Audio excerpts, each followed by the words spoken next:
Bonjour, mon nom est Laurie Bouliane, agente de prévention, de sensibilisation et d'intervention dans les communautés. Aujourd'hui, je vais vous parler de la culture du viol. La culture du viol, c'est quelque chose qui se passe dans la société.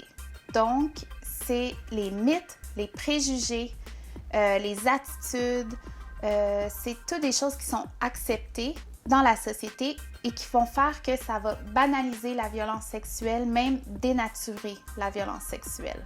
On est tous, en théorie, contre la violence sexuelle jusqu'à temps que ça arrive à un artiste qu'on aime, que ça soit produit par un artiste qu'on aime, que ça soit quelqu'un qu'on connaît.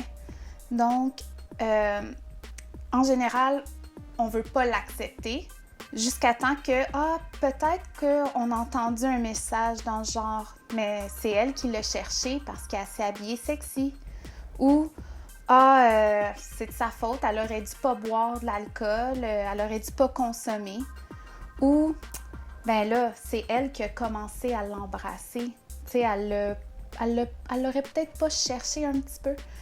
Donc, c'est vraiment ces messages-là dans la société qui fait que ça peut mettre un doute chez quelqu'un qui va vouloir témoigner, par exemple. La façon dont on va voir la violence sexuelle, on va peut-être penser que c'est plus la faute de la victime que la faute de l'agresseur. Bonjour, moi c'est Alexandra Paradis, je suis à SPIC au Calax Lumière Boréale, donc agente de sensibilisation, de prévention et d'intervention dans les communautés. Autrement dit, je suis intervenante là, ici.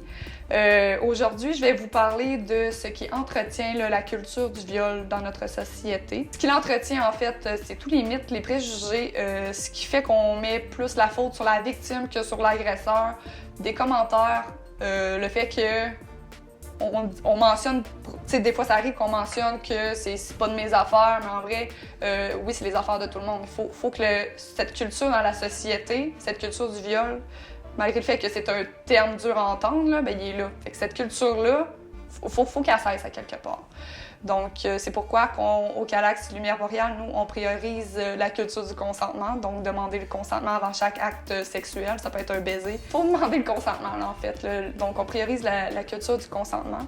Cependant, ce qui entretient la culture du viol, ben, c'est les mythes, les préjugés qu'on entend dans la société, dans le genre, ben là, elle l'a cherché, elle s'entendait à quoi, tu sais, elle était saoule morte. Non, mais sérieusement, tu sais, elle portait une jupe. Tu sais, des préjugés dans ce genre-là qu'on entend dans la société. Donc, c'est ça, les mythes, les préjugés qui pourraient en entretenir des comportements dans le genre c'est pas de mes affaires, je vais passer à autre chose, on s'en mêle pas, mais en vrai, oui, tu sais, ça regarde tout le monde. C'est quelque chose qui, dans notre société, donc c'est avec une personne qu'on va changer les choses. Une personne va emmener une autre vision, tu sais, elle va emmener sa vision à une autre, l'autre. C'est seulement une graine qu'on va faire un jardin éventuellement. Là. Donc, c'est pour ça qu'il faut sensibiliser, tu sais, s'en aller vers la prévention là, dans les écoles, véhiculer les vrais messages aussi. Tu sais, c'est pas parce que la femme, elle a consommé de l'alcool ou de la drogue que ce qu'elle voulait, c'est, tu sais, vivre une agression. Là. Donc, c'est ça. C'est ce qui engendre, là, c'est ce qui entretient, en fait, la culture du viol, c'est les mythes et les préjugés dans notre société. Bonjour, mon nom c'est Elisabeth Bréa. Je travaille au Calax Lumière Boréale à Bécomo comme intervenante. On va parler un petit peu sur la culture du viol et de où ça procède. Il existe des sociétés patriarcales partout au monde et cette société patriarcale va favoriser toujours l'homme en haut et la dégradation de la femme et c'est vu comme naturel. On va voir que les agressions faites aux femmes, c'est le normal d'aujourd'hui et c'est toujours banalisé. On va toujours minimiser toutes sortes d'agressions faites aux femmes. On va voir ces messages partout, dans tous les réseaux de communication, dans la télévision, dans les messages de rue. On peut le voir dans la pornographie, on peut le voir dans l'école. Depuis petit, les enfants reçoivent ce type de message. On va voir ça même dans les législations et dans toutes sortes de communications. Il est temps d'arrêter ça. Les hommes et les femmes, nous sommes égaux. On a le droit à avoir les mêmes privilèges, les mêmes droits et les mêmes libertés.